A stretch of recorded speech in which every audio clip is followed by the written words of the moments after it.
Justice Watchers, before we begin, I want to make this absolutely clear. The following broadcast contains public domain courtroom footage, commentary, and legal analysis. This content is presented under the Fair Use Doctrine as defined by 17 U.S.C. 107 and is protected by multiple Supreme Court rulings, which you see below. This stream is transformative, educational, and journalistic in nature. It includes original commentary, trial breakdowns, legal interpretation, and critical analysis, not raw redistribution. We do not claim ownership over any public domain footage, and all use is strictly within legal bounds. If you're watching this content, you're engaging in a protected, transformative experience, grounded in law, never in speculation. And if anyone has a problem with that, take it up with Campbell, Brady, Miranda, and Irvin. Remember, guys, justice always works better when we watch. So keep watching. See you in the courtroom.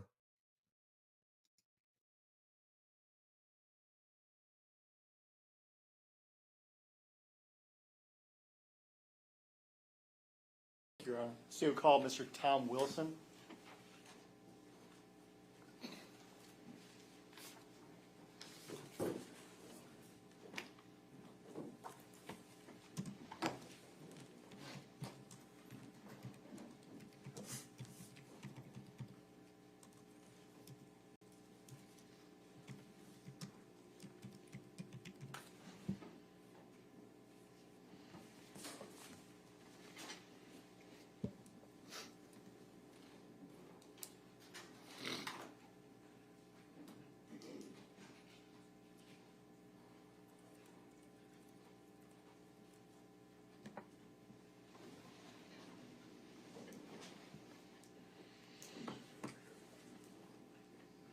All right, sir, if you'll face the clerk, raise your right hand, she'll swear you in. Do solemnly swear or affirm that the testimony you give will be the truth, the whole truth, and nothing but the truth. Take the stand. Just watch your step.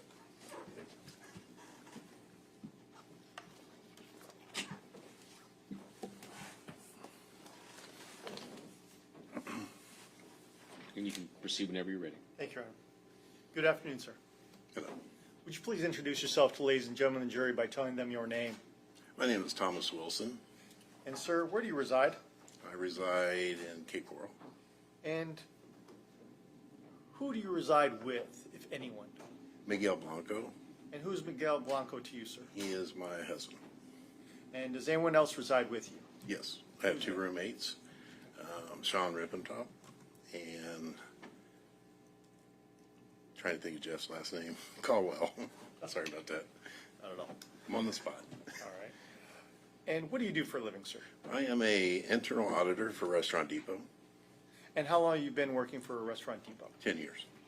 Do you know a gentleman, or did you know a gentleman by the name of Barry Schmalbach? I did.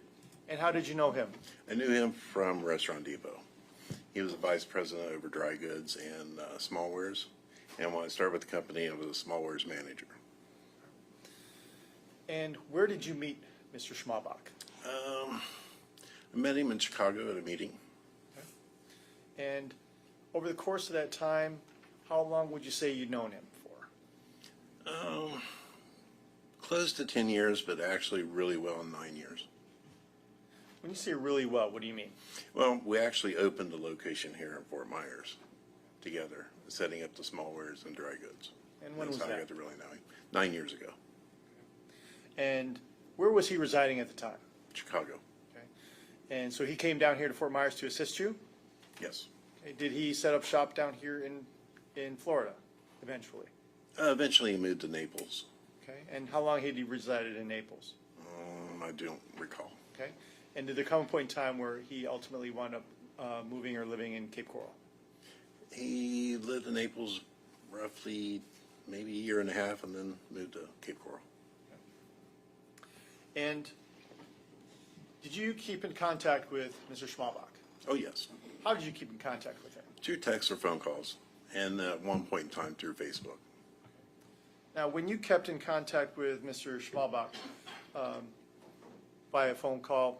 If he wasn't available, how soon would he be able to respond to you? Within a half hour or less. Okay.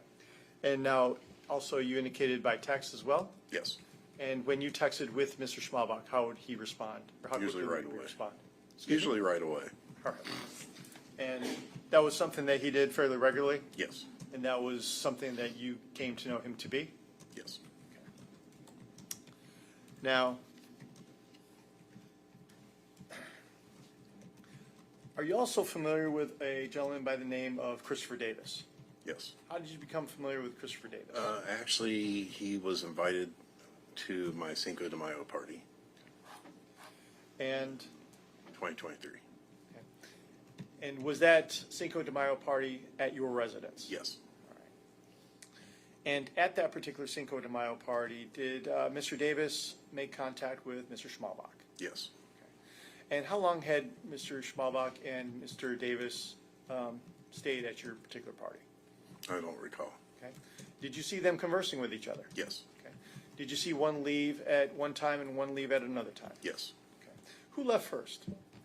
Christopher Davis. Did there come a point in time after Mr. Davis left that particular party where he inquired of you Mr. Schmalbach's telephone number? Not to me. Okay. Who from? Do you recall? Don't recall whether it was Miguel or Sean. And as a result of that, was that phone number provided to Mr. Davis, Yes. to your knowledge? Now, I'd like to direct your attention specifically to the 21st of July of 2023. Were you in town on that particular day? I flew in late afternoon. Okay. And how did you get back to your residence? Miguel Blanco picked me up at the airport. And did you go straight back to your condo or your residence? No. Okay. Where did you go first? Went to dinner. Okay. And then what happened after the dinner? After dinner, we went to do a wellness check on Barry Okay. at his residence. Why would you go ahead and do a wellness check on Mr. Schmalbach? We had not heard from him, and no responses to texts and phone calls. Okay. And he had had a heart attack previously, like a year prior, and he gave us the key to his condo at that time to do wellness checks that we had not seen or heard from him. Now, were you and Mr. Blanco the only two friends or close friends that he had here in the area? Yes. Do you know of anyone else that he consorted with or was that close to? He had an uncle that lived here as well. Okay. And was that uncle here year-round? No, How would you describe his uncle? this is a snowbird. I'd never met the uncle. Okay. So he would have been here, say, from what? From what months to? I would say probably October through April. Okay. So July, uncle's not present. No. Okay. So that leaves just you and Mr. Blanco. Yes. And you were aware of the fact that Mr. Schmalbach had had a heart condition? Yes. And how was Mr. Schmalbach taking care of himself? Exercise, diet. Okay. And did he lose a lot of weight as a result of this exercise and diet? Like the way I like to say it, he lost a person. Okay, very well. And was he very health conscious, obviously, after Yes, this very much hospital so. visit? All right. No, so after the fact that you had this key to his residence and were doing a wellness check, please describe for us what exactly you did. We arrived, parked in the parking lot. I noticed Barry's vehicle was not there. I'm sorry? I noticed that Barry's vehicle was not there. Okay. Okay. And there were some packages lying around. What do you mean they were lying around?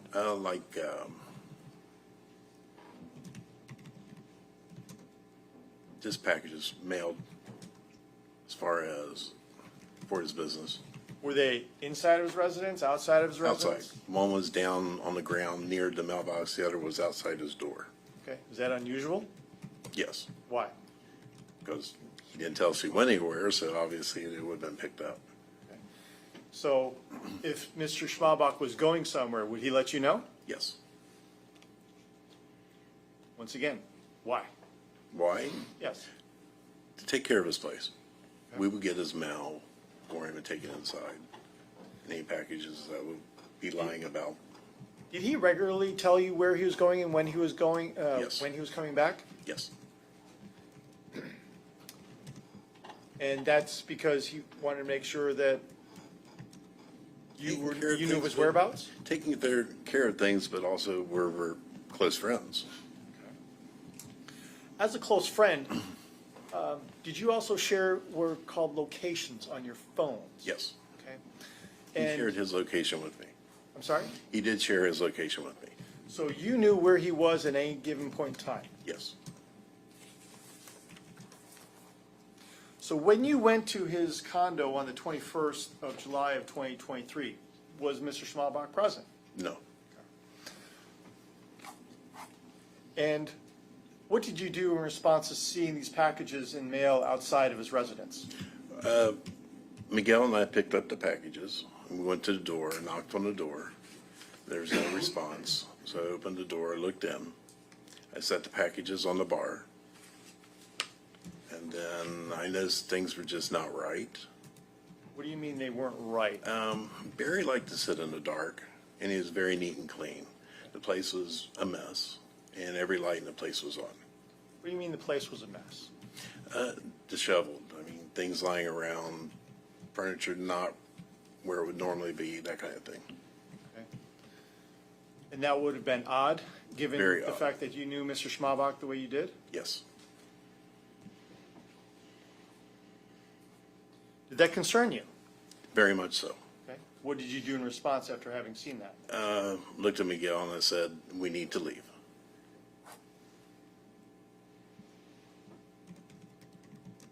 Did you? We left. Where did you go? Home.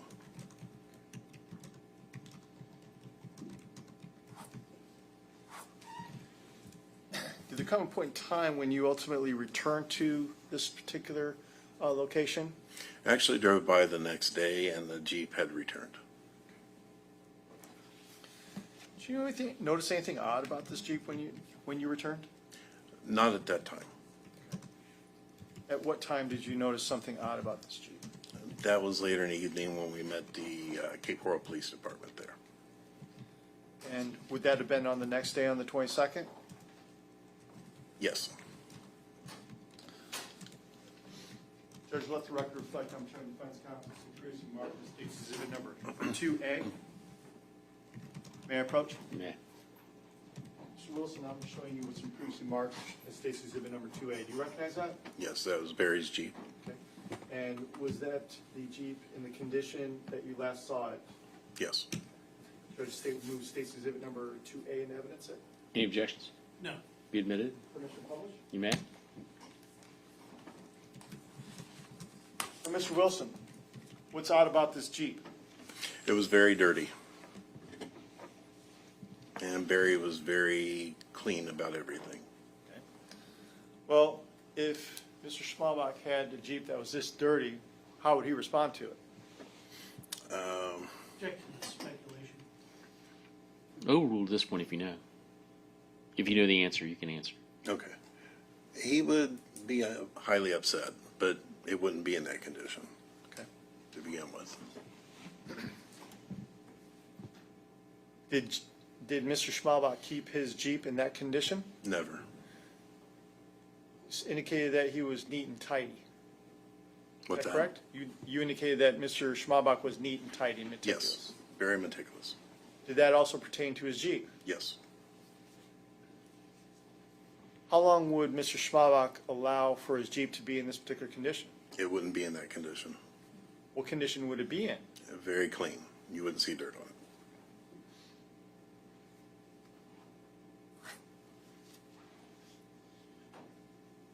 Were you aware of who drove Mr. Schmalbach's Jeep? No.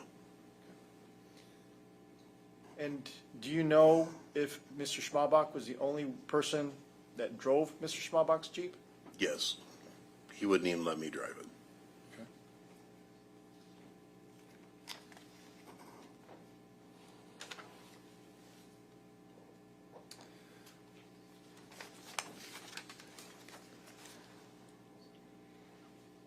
You indicated Mr. Schmalbach owned his own business. Is that right? Yes,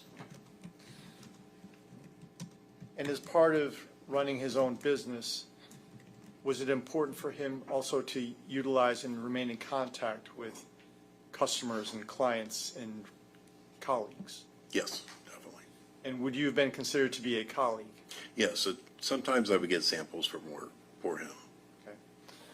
And when you when you spent time with Mr. Schmalbach, was he known to always have items of communication with him? Yes, What did he have with him? typically a watch and a cell phone. And was he also aware, or did he also carry with him a wallet Yes. regularly? Yes, Would it be unusual for Mr. Schmalbach to leave a iPhone or his iWatch or Apple Watch behind? highly unusual. Why is that? That's his major mode of communication, especially with his business. What about his laptop? That I would not be sure of. Okay. So, do you recall the last time that you saw or heard from Mr. Schmalbach? The last time I saw him was on July the 9th, Okay. and that was at Cruisers. And when you attempted to locate Mr. Schmalbach by your phone, you indicated that you shared locations of Mr. Schmalbach. Yes, Where was the last location that you were able to determine his whereabouts? at his condo. Okay. And when was that? That was even after the 21st, so I would say maybe up through the 24th. And that would have been by and through his phone? Yes, And so his phone was located somewhere right around his condo. yes, Had you seen or heard from Mr. Schmalbach since July of 2023? no, Have you attempted to contact Mr. Schmalbach? I that time? did through sometime in August of 23. Did or has Mr. Schmalbach responded to you in any way, shape, or form? No, Is that unusual? highly.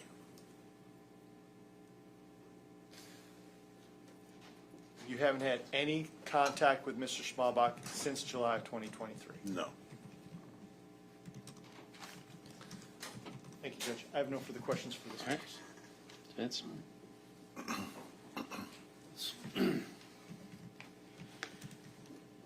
All right, so do you first know who Christopher Davis is with the Cinco de Mayo party? Yes, Okay, and then after the party, you weren't contacted, but either Miguel or Tom or somebody else was contacted? Miguel and or Sean. Okay. And I meant, not Tom, I meant Jeff. Do you know if they were using some Grindr app to communicate or text each other? That I have no idea. Okay. All right, and then you're aware, how are you aware when Chris moves in with Barry? Barry told me. Okay, just talking to him one day, he let you know? Just on the phone conversation. And prior to when he was debating whether or not he was going to move him in. Okay. All right, and then, so from that time, May up through July 9th, when else did you come to the condo? To the condo, I don't recall. Okay, so after Chris moves in with Barry and the two of them are living there, you really don't see how the condo looks during that time? I don't recall. Okay. And then to the day you go there with Miguel to do the welfare check, do you remember seeing the cats in there? Yes, Okay, did it appear the cats have been running around tearing things up? they were small, so I wouldn't think they'd be able to do some of the stuff I saw. All right. And the litter box, could you smell that? Yes. Okay, so it was apparent, the smell of the litter? Well, Anyone that has a cat, you would smell a litter box. Okay. All right, and then the heart attack issue, that's why you got keys from Barry in the first place? Then to take his mail in when he would go on his trips. Okay. And the heart issue, that was a big scare for him? Yes. Okay, and he kind of changed like his whole lifestyle around He with, changed his diet and exercise. he was like walking every day, like Walked every morning. a lot of miles? All right.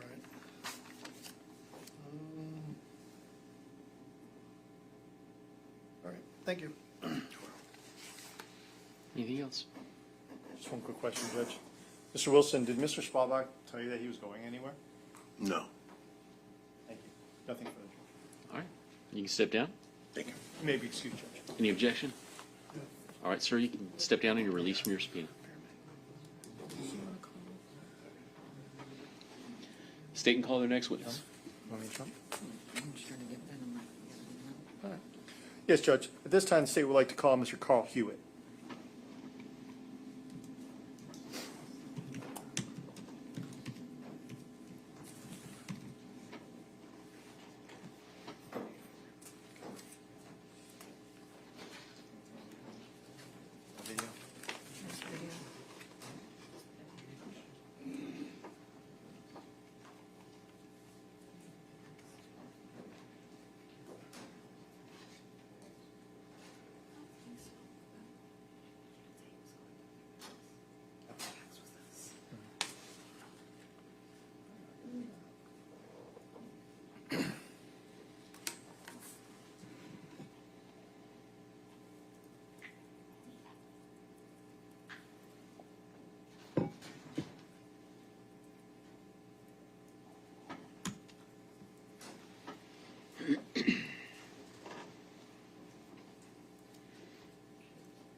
All right, sir, if you'll face the clerk, raise your right hand, she'll swear you in.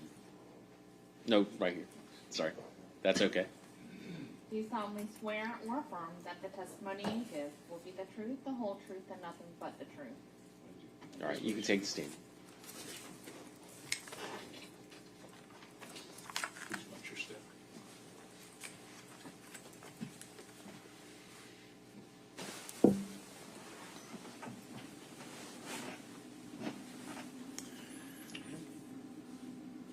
And whenever you're ready, you can proceed. Thank you, Your Honor.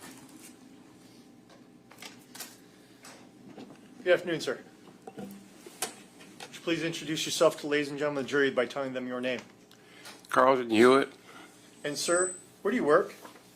Well, presently I'm working for a hardware store in Cape Coral. Okay. Hardware store. Is that Ace Hardware? No, sir. I was with Ace Hardware for several years, but I switched over to another one. Okay. I'd like to direct your attention specifically to July 22nd of 2023. Did you have occasion to be at an Ace Hardware in Cape Coral? Yes, sir. I was working there then. What did you do for Cape Coral Ace Hardware? I was with management. And when you say you're with management, what do you mean? I was a manager, a floor manager. Okay. And what were you doing on that particular day? I was in the office. I don't recall exactly what I was working on, but I was in my office. And did you have occasion to watch some surveillance video? Yes, sir. Okay. And when you were watching the surveillance video, was there anything that gave you any pause for concern? Well, it looked like somebody was throwing something into our dumpster, which was a problem we were dealing with because we were getting a lot of people that were using our dumpster for their private use. So when I saw it, it brought it to my attention. And what did you do when that was brought to your attention, sir? I went out the back door, which was directly right next to the dumpsters, and told the gentleman that was looked like throwing some tools into the dumpster, told him he couldn't do that, and to stop. Okay. Was one of those tools a pickaxe and a shovel Yes, sir. that he was attempting to put in the dumpster? Yes, sir.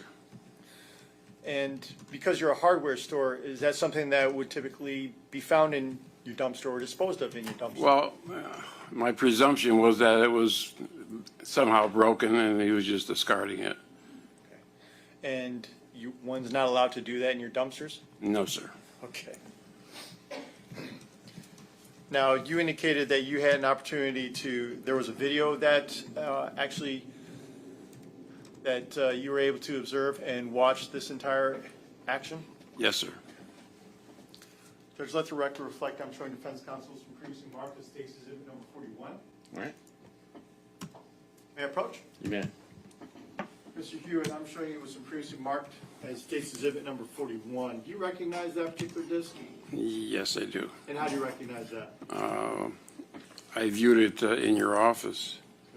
Okay. And did you initial that? Yes, I did. And did you also date it? Yes, I did. And is that a video of the entire interaction that you had with the individual regarding the shovel and the pickaxe on the 22nd of July of 2023? That's correct, sir. Is there any alterations, deletions, or amendments to that particular video? No, sir. That fairly and accurately depicts your interaction with that person. That's correct. Judge, State of Move 41 in evidence at this time. Any objection? No. You admit it? Permission to publish, Judge? You may.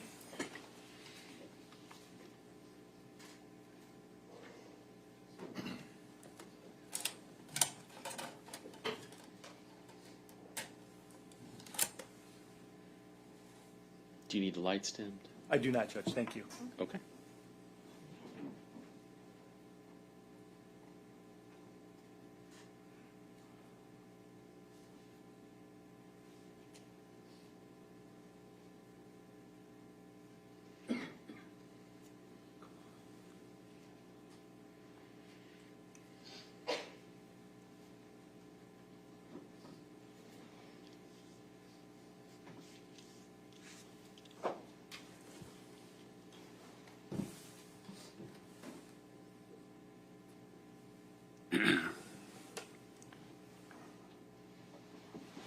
Now, Mr. Hewitt, I'd like to direct your attention specifically to the screen to your right. Mm-hmm.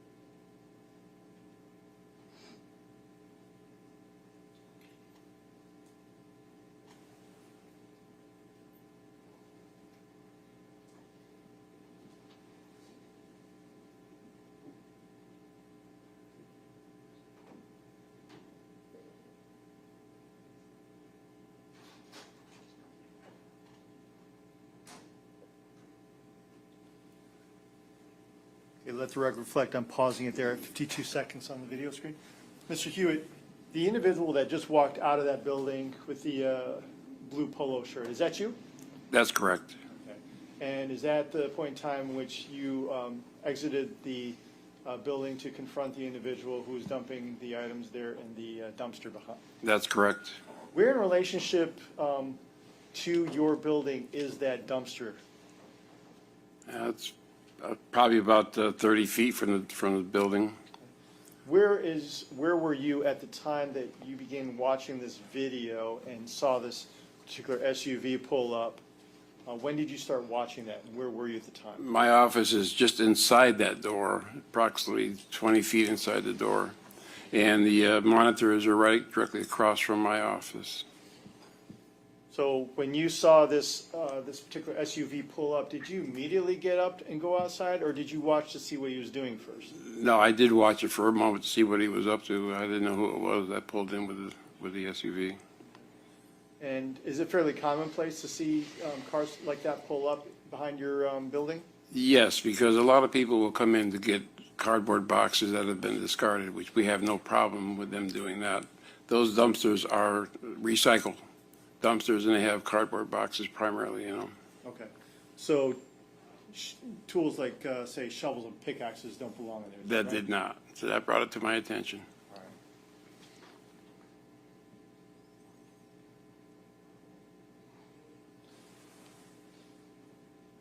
And what are you doing here? That was, I think I was having him take the stuff back out that was in the dumpster, if I recall. Because there was a shovel, a red-handled shovel, I think that he had not yet discarded, and a yellow-handled pickaxe.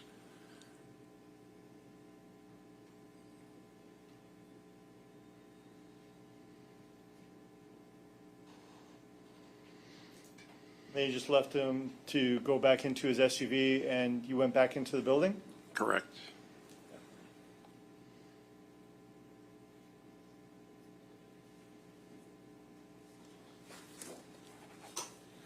Now, that pickaxe that was left there by the dumpster, that was ultimately collected and placed in your office, was it not? That's correct, but it was after I had already left for the day. And you had seen that particular pickaxe when it was laying there against the dumpster, correct? No, sir. I thought he had placed it back in his vehicle when I turned away from him and walked away. I didn't know it had been left behind. And when you came in the next day, you did note that there was a pickaxe that was located in your office? That's correct. And that was similar to the one that he was trying to discard? is that Also correct, sir.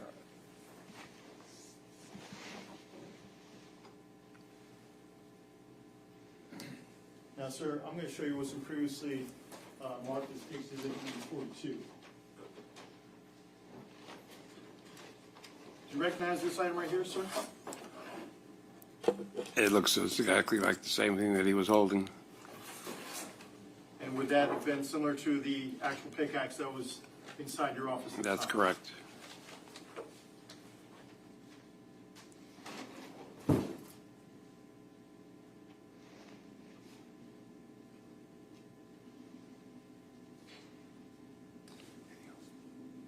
I have no further questions for this witness, Judge. All right.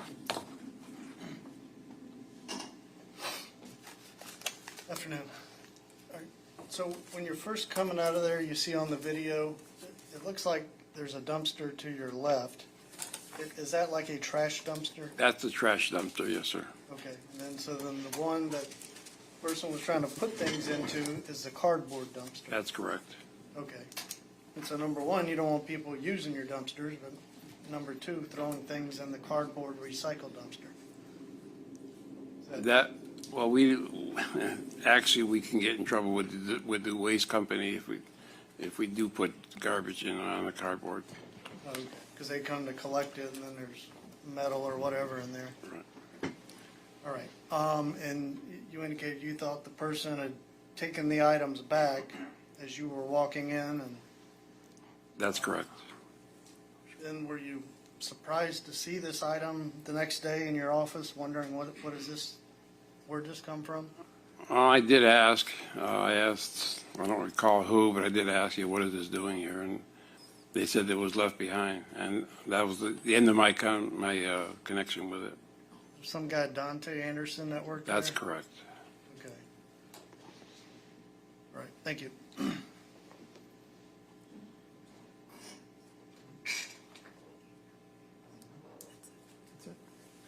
I have nothing further for this witness, Judge. Thank you. All right, you can step down, sir. And is he excused, or do you want to remove? Yes, Judge. Thank you. All right, any objection? All right, sir, you're excused from your subpoena. You may call your next witness. Bryce Bearman.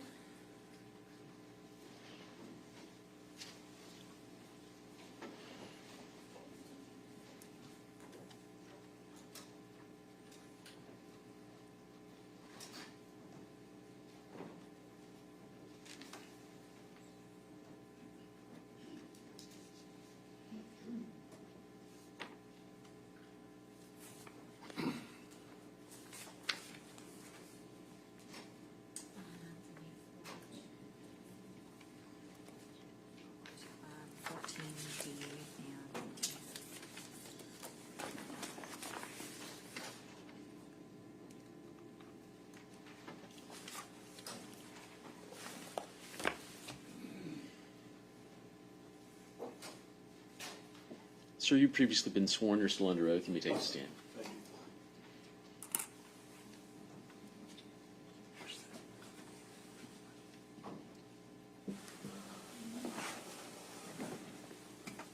Mayor, may I proceed? Yes. Good afternoon, Detective Bearman. Good afternoon. So what was the next day of your investigation? Would have been July 22nd. And what, if anything, did you learn that Mr. Davis did on July 22nd? That he was at the Airbnb and that he had come back into town. And did you end up collecting what is known as the LPR photographs? Yes. Your Honor, may the record reflect that the witness that I am showing opposing counsel was previously marked to State's Proposed Exhibit 14D and E. May I approach? May. Your Honor, may the record reflect that I am showing the witness was previously marked as 14D and E. Correct. Yes. Do you recognize these? Yes. Are they fair and accurate depictions of the the license plate reader on or about the 22nd of July 2023? Yes. And they're a photograph of the victim's Jeep coming back from Clewiston into Lee County. Correct. Your Honor, at this time the state moves into evidence States Exhibit 14D and 14E. You said D and E? D and E, yes. All right, any objection? All right, they're admitted. With regards to the license plate reader for the Jeep, did you notice anything about the Jeep at this time? It was dirty. And I am going to publish 14D. So we've got the same situation as last time where we have the vehicle, as well as we have the date is 7/22. And what time is this? That is 10:43 a.m. And where is State Road 80 and CR 833? I believe that's Hendry County because that's a flock hit, which is they use a different brand out there. I believe it's Flock and Vigilant here in the county.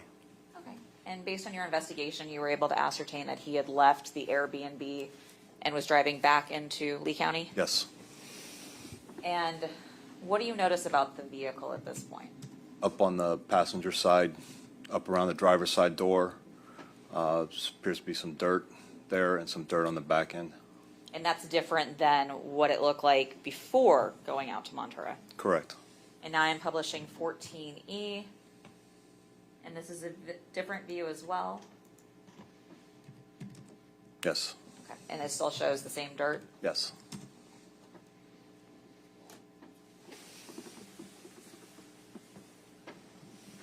And what else do you learn at that point that happened on the 22nd? There's contact between Miguel Blanco and Chris. Go ahead. And does it come to your attention that there was some sort of information about an Italian dinner that Barry had had? Yes. And Cape Coral actually ended up responding to a missing persons report, which ended up getting you involved. Is that accurate? Eventually, yes. And during that missing persons report, you were able to review the body-worn cam of the officer that made contact with Christopher. Yes. And you were able to make it known that there was supposedly a text message that was on Barry's iPhone. Yes. Correct? Were you able to look into that text message? Yes. And with regards to that text message, when you requested the victim's records for the back and forth with text messages, was the particular text message an incoming text message to Barry's phone? Yes. And the number that was there, were you able to look into see whose number that was? Yes. And whose number was it? It was, as I recall, it was what we call a non-VoIP number. What does that mean? It is a phone number that's assigned by, it's basically an internet phone number. There's no physical activity, no physical address, no subscriber information, anything like that. You can actually get it through the internet. So during the course of your career at Cape Coral Law Enforcement, did you ever have to deal with VIOPs? Yes. And when are VIOP numbers used? Usually when I'm dealing with them, they're involved with some kind of harassing phone calls. Someone's trying to make contact with someone without letting them know who they are, type thing. So it's not an assigned number. Correct. We hear sometimes about swatting incidents or spoofing incidents. Have you heard of those before? Yes. And what are those? Basically the same kind of thing, but those involve getting law enforcement involved as far as swatting and stuff. It's calling in a threat at an address, and it comes from a number basically through the internet. And it's a VIOP number usually that's Yes. used? So would you characterize a VIOP number as a phone number that somebody is attempting to hide their identification? It can be, yes. And this particular message was a message that was received into Barry's watch? Yes. And at no point did Barry respond to that message based on the records? Not that I'm aware of, no. And at no point after July 19th at approximately 8:30, was there any sort of communication from Barry's phone out? No. It was only incoming. Correct. Now, did you get a chance to also make it aware that not only did the defendant make a missing persons report, but Miguel did as well? Yes. And prior to the defendant making a missing persons report that day and Officer Daniel Lilly showing up to take said report, were you able to find out what the defendant did? He had stopped, based on our investigation, he had stopped at the hardware store in Cape Coral. And when you say you stopped at the hardware store in Cape Coral, what do you mean by that? Ace Hardware off of Cape Coral Parkway, about the 1000 block. And were you able to see an incoming text message, or excuse me, incoming phone call or text chain with Miguel Blanco and the defendant on or about July 22nd, 2023? Yes. And did that happen before the defendant went to the Ace Hardware? Before. Okay. And during that conversation, it was a conversation between Miguel and Chris, and Miguel later did a missing persons report. Correct. And what did you, if anything, did you see with regards to the Ace Hardware?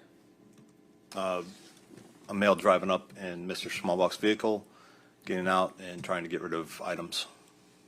And when you say In a dumpster. items, what do you mean? Tools, looked like shovels, that kind of stuff. Okay, similar to the shovel and the pickaxe that you took a photograph of from the Ace in Clewiston? Correct. And approximately what was the time range between the Ace in Clewiston and the dumping of the items in Cape Coral? That would have been 25, 26, 27 hours, somewhere in So there. a day? Yeah. And after the video at Ace Hardware shows him trying to get rid of items, that's when the defendant made the missing persons report? It was afterwards? Yes. And based on the defendant's records, were you able to find out that he did in fact call to do a missing persons report? He called in a call. I don't believe there was an actual missing persons report taken until later that evening. And with regards to the call, do you remember what type of number he called? Was it 911? No, he called a non-emergency number. Is there a difference between a 911 call and a non-emergency number? 911 call gets you directly to an emergency dispatcher. A non-emergency number, they take you as you come in an order. Do you usually get missing persons reports through 911? It would depend. And was there an actual recording of the non-emergency call that the defendant made that day? All our incoming calls are recorded. Do you remember what the time difference is from when the defendant is disposing of the shovel and the pickaxe to when he contacts the non-emergency number? I'd have to verify, but I think it was a little over an hour. And once the phone call is made to the Cape Coral Police Department non-emergency number, an officer arrives to speak with the defendant? Yeah. And is this conversation recorded?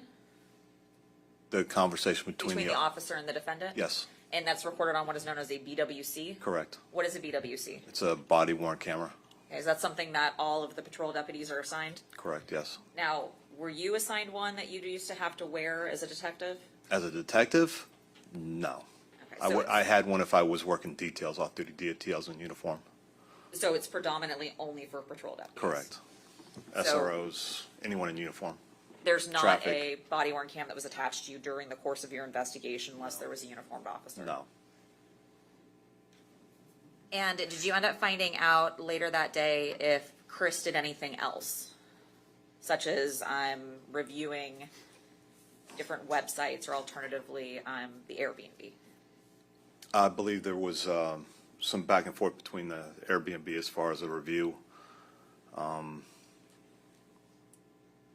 just checking websites. I'd have to go back and look and see all of the confirmation of which ones were there. And did you end up talking to neighbors as well that spoke to Christopher that evening? Yes.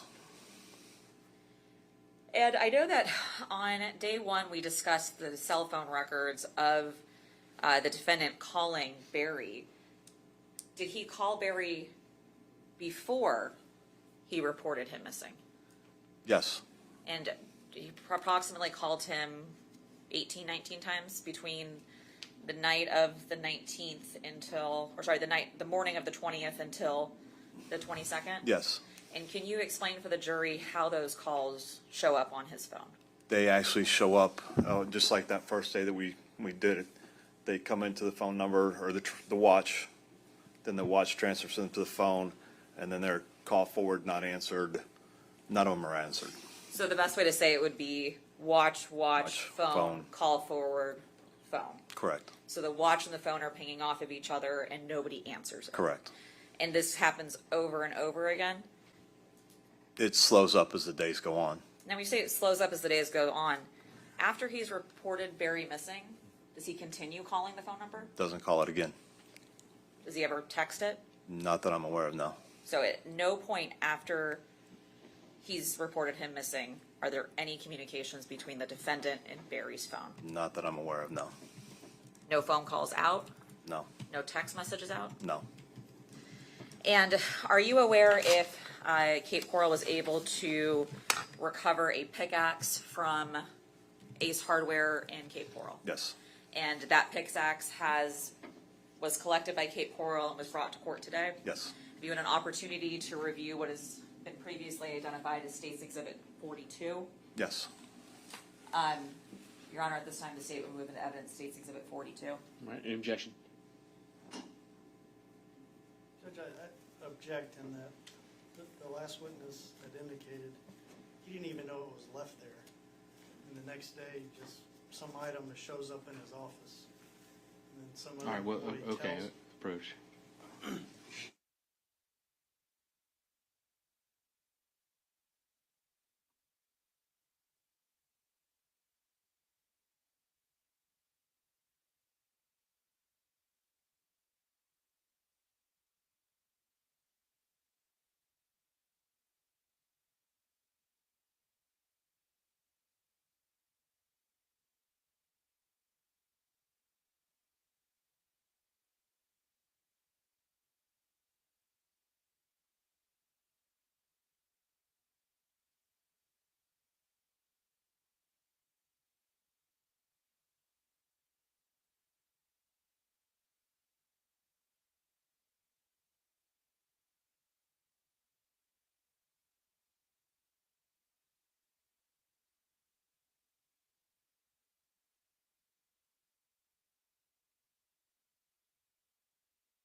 Your Honor, at this time, the state would move into evidence State's Exhibit 42. All right, subject to that objection, it's overruled and admitted. Permission to publish? You may.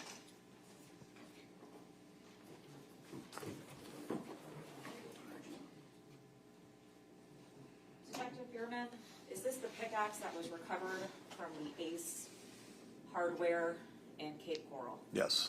And this is the same pickaxe that was bought at Ace Hardware in Clewiston within 24 hours. It's beyond the scope of his knowledge.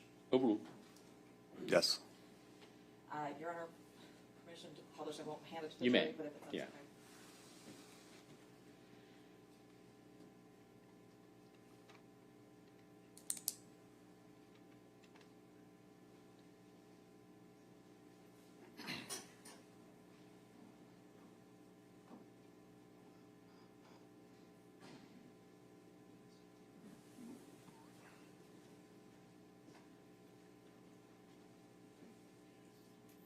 No further questions, Your Honor.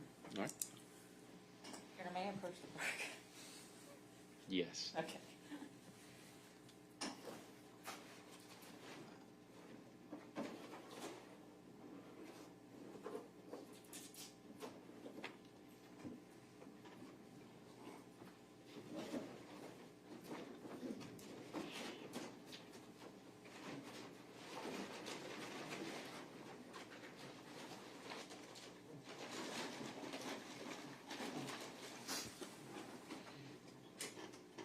All right.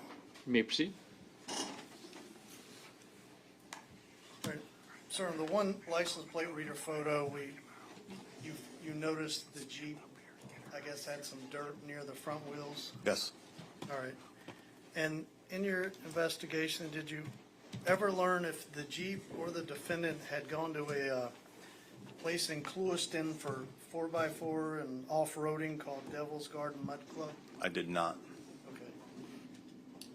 And through your investigation of Mr. Schmalbach, did you ever learn anything about some scam he had been involved with a grinder app and some other gentleman getting money from him? I don't know if it was through a grinder app. I know that there was a police report that had been filed for someone taking money from him in South Carolina. Okay. And you mentioned the VOIP. Do you know if like a non-VOP number was used in that situation? I do not know. Okay. I don't know if it was or not. All right. Thank you. No further questions for this witness. May he be retained? Yes. All right, sir. You may step down, but you're not released from your seat. So you'd like to call Mr. Miguel Blanco. Okay. Thank you, Judge.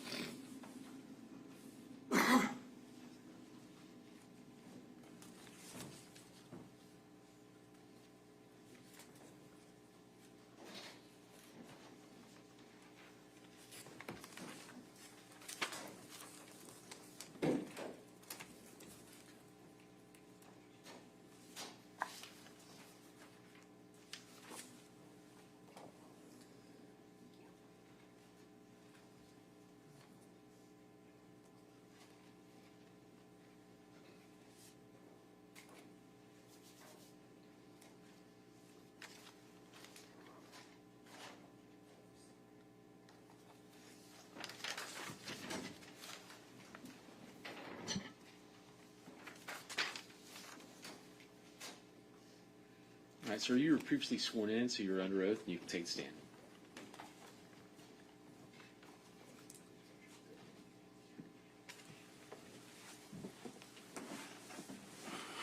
Good afternoon once again, sir. Good afternoon. Please state your name for the record. Miguel Blanco. Mr. Blanco, I'd like to direct your attention specifically now to the 22nd of July of 2023. From the point in time after you heard the voicemail from Mr. Schmalbach, had you heard anything further from Mr. Schmalbach? No. As a result of having heard that voicemail from Mr. Schmalbach seeking your help in getting rid of Mr. Davis, what did you do in response to that? Could you repeat it? Sorry. Yeah, after you received that voicemail from Mr. Schmalbach seeking your help to get rid of Mr. Davis, did you ultimately try to reach out to Mr. Schmalbach? I called him and I texted him, but didn't get a reply. And how many times would you say you did that? No, Approximately. probably 4 or 5 times, and text him. I sent, the last messages were 6 messages I sent. Did he respond to any of those calls? No, Did he respond to any of those texts? no, Was that unusual? Yes, Why? because he always replied to me right away.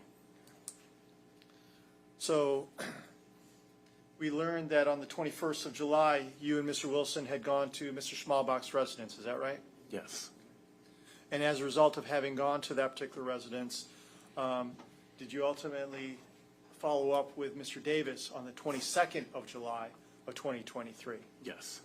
And how did you go about doing that? I texted him. And when you reached out to Mr. Davis, did he indicate to you where Mr. Schmalbach was? He said he thought he was with me and Tom because they had gotten in an argument, and he left and said he was going to be with friends. And did that sound unusual to you? Yes. What did you do in response? I told him that he had to contact the police because that was unusual, and I hadn't heard from him. And did these text messages take place later on that morning? Yes, Okay. So right around 11 o'clock or so? yes.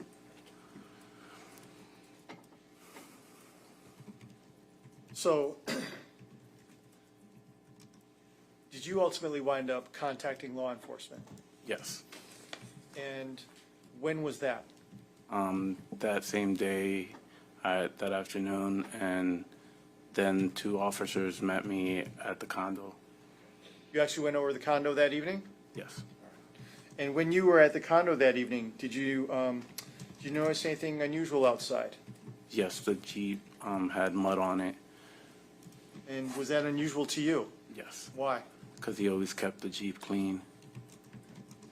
And was it ultimately brought to your attention whether or not the Jeep was locked or not? If you remember. I don't remember. Would you have been shocked if you saw that the Jeep was in fact unlocked? Yes. Irrelevant. Ooh.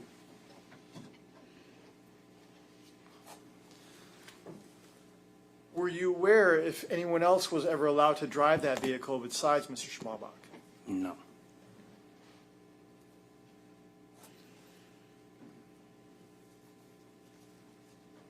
And as a result of not having heard from Mr. Schmalbach, did you ultimately go ahead and file a missing persons report Yes, sir. regarding your friend, Mr. Schmalbach? Yes, sir. Since July of 2023, have you seen Mr. Schmalbach? No, sir. Since July of 2023, have you heard from Mr. Schmalbach? No, sir. Have you spoken to Mr. Schmalbach since July of 2023? No, sir. Have you had any contact whatsoever with Mr. Schmalbach No, since sir. July of 2023? No, sir. Is that unusual? Yes, Why? because he usually replies right away if we contact him. I have nothing for this witness. Judge.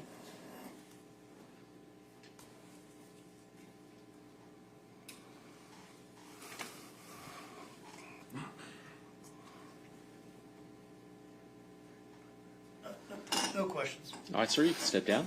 Thank you. You may be released, Judge. And any objection to him being released from his subpoena? No. Sir, you're released from your subpoena as well. All right. Your Honor, the state would call Samantha Drake. Let me ask a question. It's about 5 minutes to 5, so, Maybe your first please. all right.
call Samantha Drake.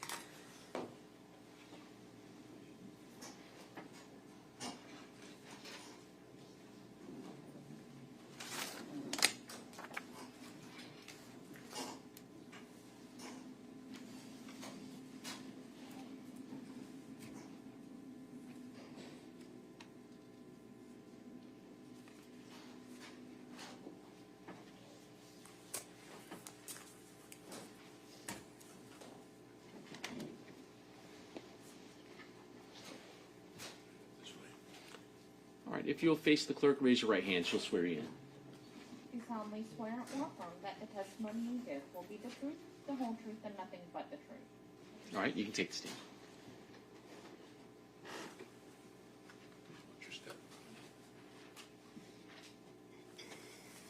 All right, you may proceed. Thank you. Would you please state your name Samantha Drake. and how are you employed? I'm employed with the Cape Coral Police Department as a telecommunicator dispatcher. What is an intel communicator or dispatcher? A telecommunicator is a dispatcher or a call taker. So we take incoming calls, dispatch calls. Would that include emergency calls as well as non-emergency calls? Correct. And how long have you been a dispatcher for? In total, about 11 years.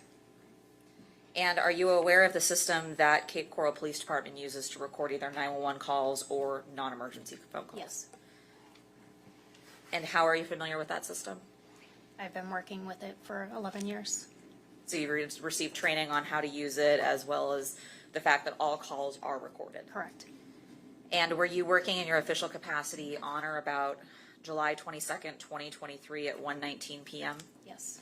And what is the difference between a 911 line and a non-emergency line? 911, you just call directly to 911. You get a 911 dispatcher. Admin line is typically for non-emergency calls. And did you receive a non-emergency call from later somebody became known to you as Christopher Davis at 1835 Beach Parkway? Yes. And when you received that call, what, if anything, did you do? I started entering a call, asking questions, just going through typical day-to-day things. In that particular call, the individual was addressing the fact that his boyfriend had not been heard from. Correct. And was this entire call recorded? Yes. And was a unit dispatched to the location of the call? Yes. And were you able to see the actual dispatch notes with where the person went? Yes, to the address. And the person that ended up going to the address, was that Officer Daniel Lilly? I believe so, yes. And what information is relayed to the officers based on that call? So usually we put in any pertinent information, so anything that's discussed in the call that we feel that they might need. Being a dispatcher for the last 11 years, have you taken missing persons reports before? Yes. If you could gauge, how many do you think you've taken? I would have to say over 100, I mean, even more than that. Yeah. And this particular call, does it stand out at all to you? Yes, And why?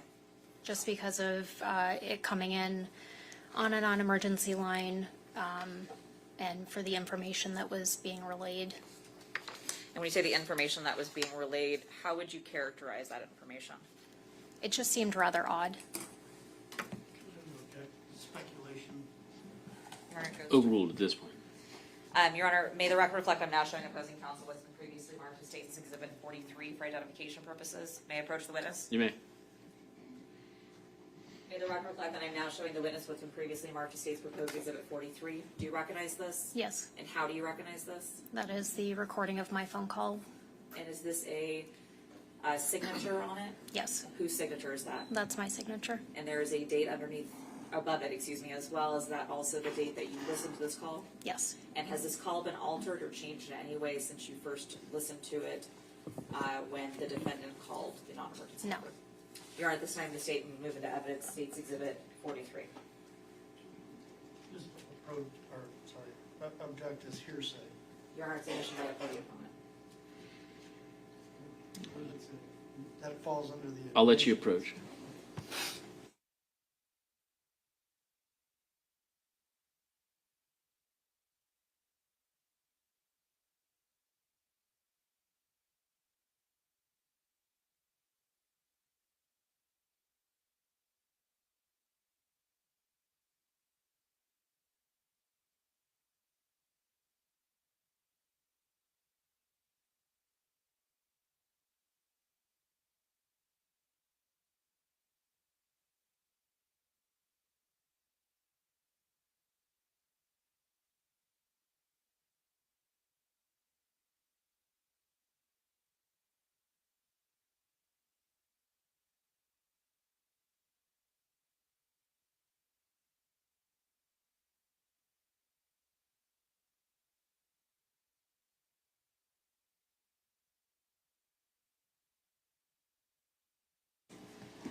Your Honor, at this time, the state admits State's Exhibit 43.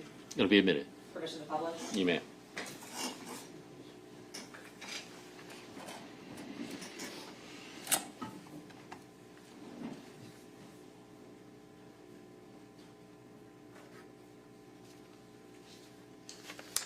And while my co-counsel cues this up real quick, you said it sounded odd, the conversation that you were given. Yes. Was there not enough information given? No, a lot of the times for a missing person, the person reporting is, pretty concerned with giving description, or it just seemed more so that it was, that he was still, doing normal activities and making it seem like he wasn't really missing.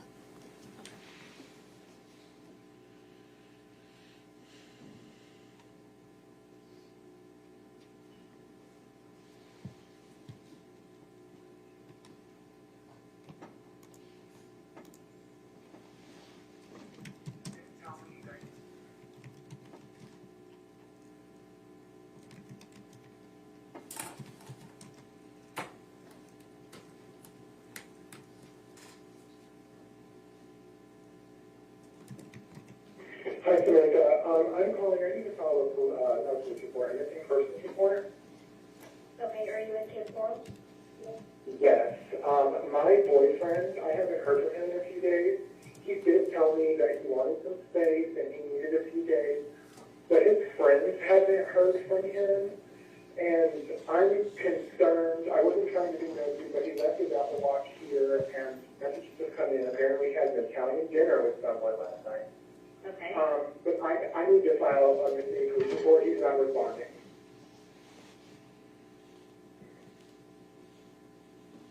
Hello? I'm here. I had a dispatcher call.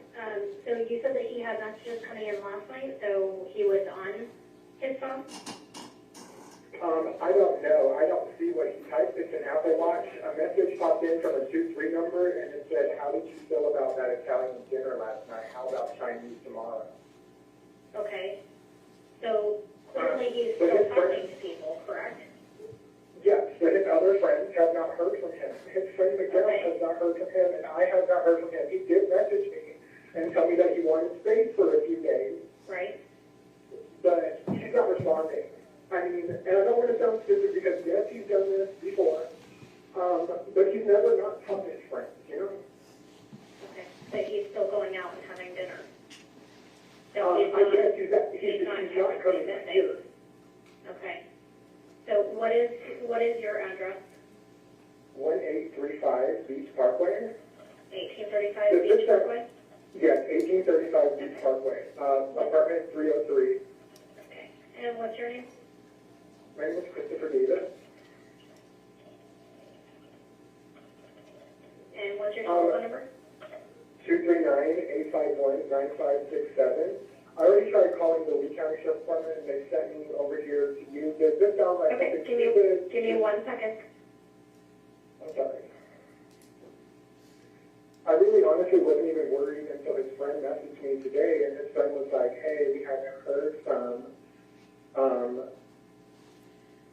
Barry in a few days." Sorry, I got a text message from my friend now.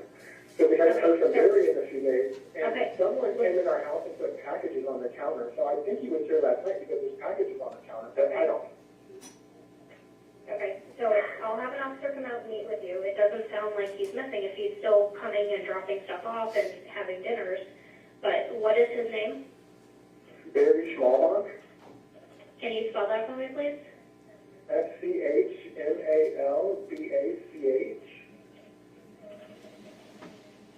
And the last name? Oh, sorry. So the last name is Schmalbach. Okay, what's his first name? Barry, Barry. Okay, do you know his date of birth? Yes, it is 10/15, the year 66. Yes, I do. 10/15/66? Yes.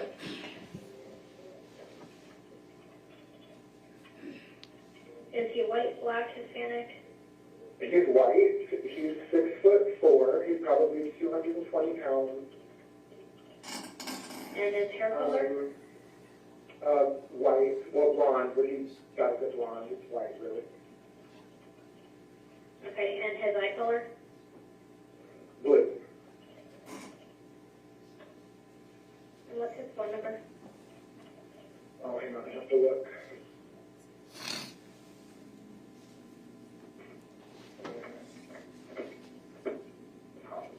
Sorry, hang on. There you go. So, 708-341-0721. All right, so I have a call in and I'll have the next civil officer come out and meet with you, okay? All right, thank you so All much. right, you're welcome. No further questions. All right. Vince? No questions. All right, you can step down. Thank you. Is she released? Yes, Your Honor. Any objection? No. All right, you're released from your subpoena as well. All right, we're all good to come back tomorrow then? Okay. Okay. All right, so ladies and gentlemen, it's about 10 minutes after 5. I'm going to release you for the evening. Same instructions. Don't do any research. Look up anything. Discuss anything about your services as you're on the case. I'd ask you again not to watch any local TV in case there's any news stories or anything like that, so you're not looking at anything you're not supposed to. You're only focusing on what's presented in court today or in the courtroom each day. And so with that, I will release you, have you come back here. We'll start again tomorrow morning at 9 a.m. and the bailiff will escort you out. Leave your notebooks here. All rise.